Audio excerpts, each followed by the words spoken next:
9.13 대책 발표 후 정신없던 은행 현장이 안정을 되찾는 모습입니다. 주택 보유수별 또 목적별 대출 규정을 정리한 은행권 공동 확약서가 마련되면서 대출 창구는 이번 주부터 대부분 정상화됐습니다.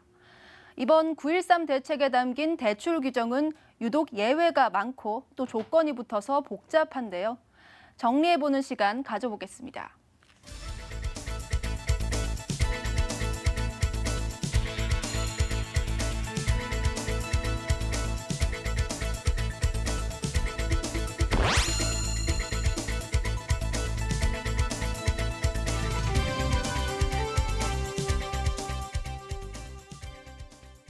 예, 9.13 부동산 대책이 나온 지 벌써 2주나 지났네요. 역시 앞에서 얘기를 해줬던 것처럼 참 여러 예외 규정들도 좀 있다 보니까 오해들도 많고 좀 잘못 알고 있는 정보들도 있는데요. 오늘 다시 한번 정리를 해보도록 하겠습니다.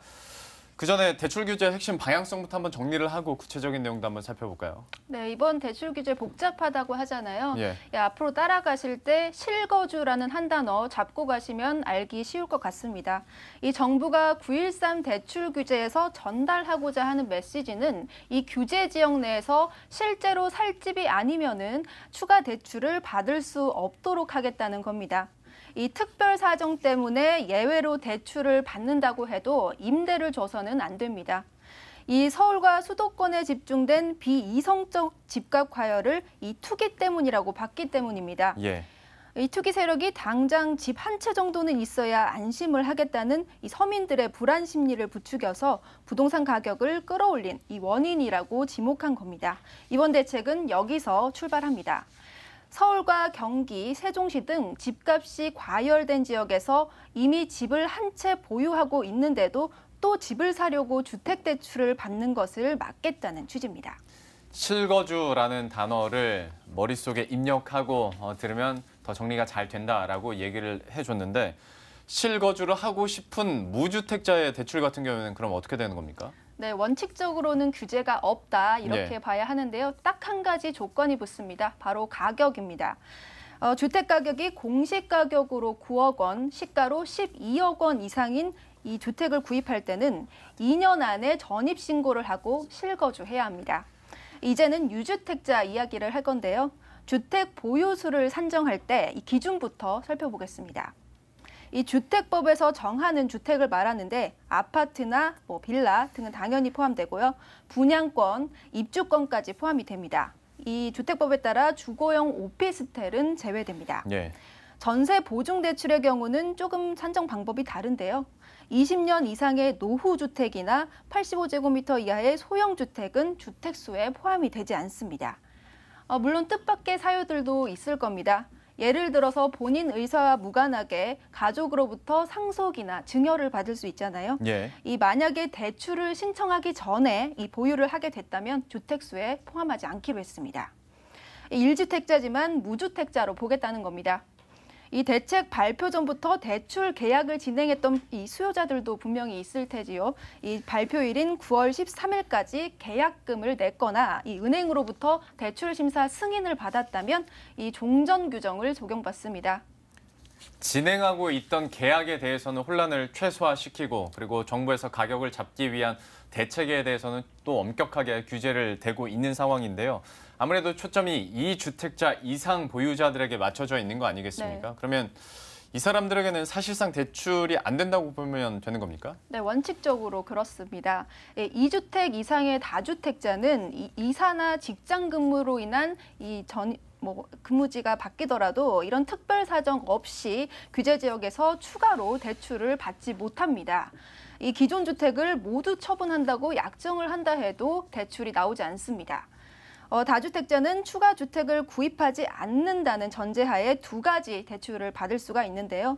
하나는 기존 주택을 판다는 이 매매 계약서를 제출할 경우 전세자금 반환 용도의 대출을 받을 수 있습니다. 이것은 세입자가 전세금을 돌려받지 못하는 이런 상황을 막기 위한 일종의 보호장치인 셈입니다.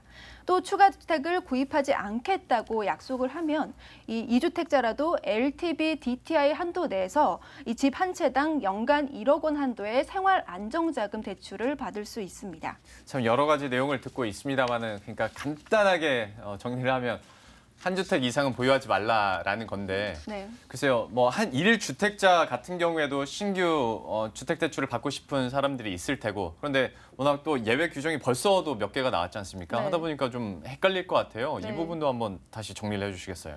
종전에는 1주택자일 경우에는 주택담보대출이 있어야지만 규제를 받았는데요.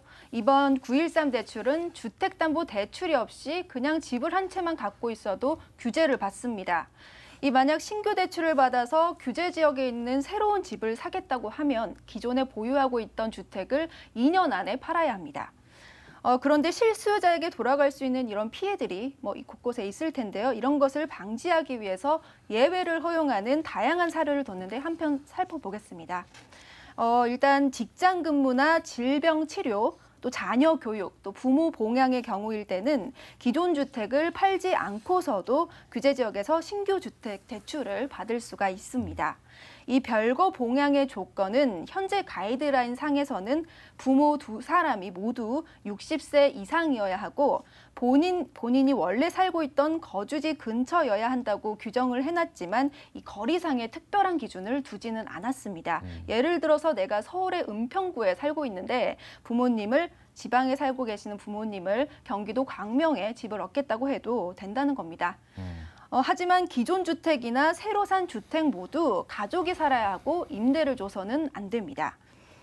자녀 교육 기간이 끝나거나 또 타 지역 내 직장 근무가 정리되는 등 이런 특이한 사유가 해소가 된다면 2개의 주택 중에 하나를 팔아야 합니다.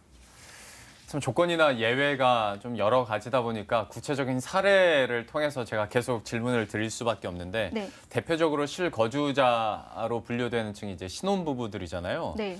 네, 신혼부부 그러니까 결혼을 하면 같이 살 집을 구하긴 해야 되는데 결혼을 하기 전에 만약에 1주택을 갖고 있어요. 네. 그럼 이건 또 어떻게 되는 겁니까? 이 경우에도 예외가 허용된다고 보기 어렵습니다. 이 결혼 전에 남녀 둘 중에 한 명이라도 주택을 보유하고 있고 또 신혼집을 새로 구해야 하는 상황이라서 대출을 받는다면 기존에 살고 있던 집을 팔아야 합니다. 네, 실거주하지 않는 한 주택을 늘리지 말라는 방침은 어느 대상이나 같이 적용이 되는 겁니다.